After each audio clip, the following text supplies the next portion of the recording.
پہلا مطالبہ ہی یہ ہے کہ حماس ایک لیجیٹیمیٹ فورس ہے، ایک ریزسٹنس موومنٹ ہے۔ اقوام متحدہ کی چارٹر کے مطابق کسی علاقے پر کوئی آکوپائیڈ فورس آ جائے، کوئی قابض قوت آ جائے اور علاقے کو یرغمال بنا لے تو اس کے خلاف مزاحمت کی جا سکتی ہے، ہتھیار اٹھایا جا سکتا ہے۔ حماس اگر فلسطینیوں کی طرف سے لڑ رہے ہیں، انہوں نے اگر ہتھیار اٹھائے ہیں تو اقوام متحدہ کے چارٹر کے مطابق یہ کام کر رہے ہیں۔ حماس اگر ترجمانی کر رہے ہیں تو اس لیے کر رہے ہیں کہ 2006 میں اس نے پورے فلسطین میں الیکشن میں کامیابی حاصل کی تھی اور اس کی حکومت کو چلنے نہیں دیا گیا تھا۔ حماس اگر ترجمانی کر رہے ہیں اس لیے کر رہے ہیں کہ غزہ کے لوگوں میں اور حماس میں کوئی تفریق نہیں ہے، خدمت حماس کرتے ہیں، ان کا مقدمہ حماس پیش کرتے ہیں، باطل کا مقابلہ حماس کر رہے ہیں۔ اس لیے میں پاکستان کی حکومت سے کہتا ہوں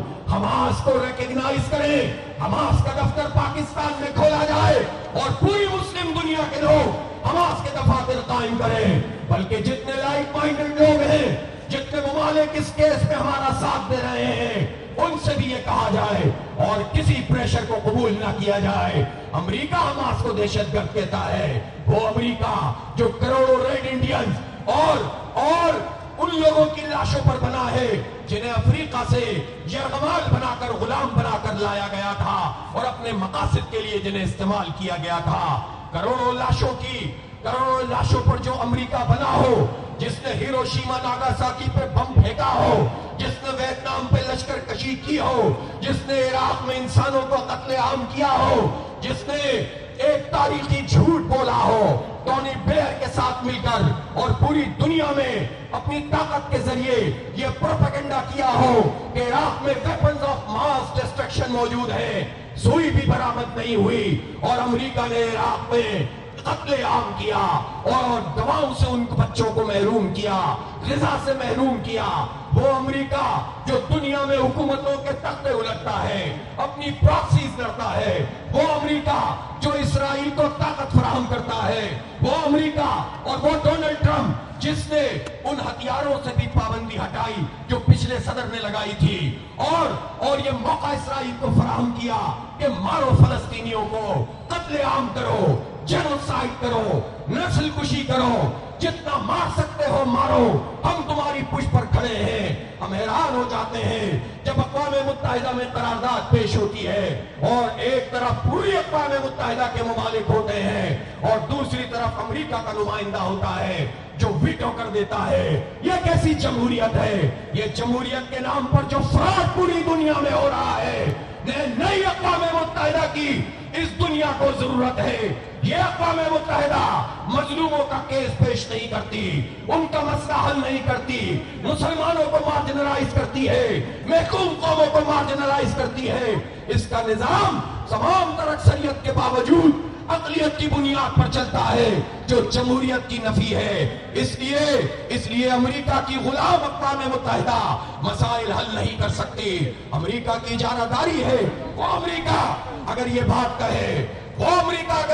کہے کہ حماس دہشت گرد ہے تو پھر یہ سوچنا چاہیے کہ دہشت گردی کسے کہتے ہیں۔ لہذا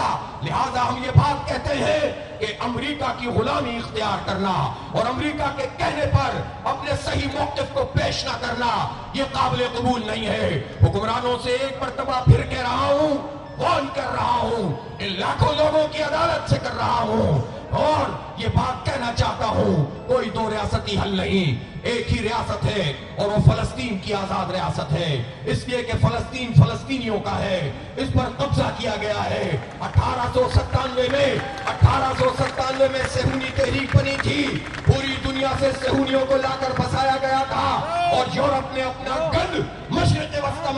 میں منتقل کر دیا تھا۔ یہی وجہ ہے کہ جب یہ تحریک چل رہی تھی تو پوری دنیا میں بعض امیر لوگ اس کی مخالفت کر رہے تھے، فلسطینیوں کی زمینوں پہ قبضہ کیا جا رہا تھا۔ 1917 میں اعلان بلفور کیا گیا، بر صغیر میں اس پر تحریک چلی، بر صغیر کے مسلمان ہی نہیں غیر مسلم بھی اس کے خلاف بات کرتے تھے، اس لیے کہ یہ ایک ناجائز بات تھی، قبضہ سسٹم تھا۔ اور پھر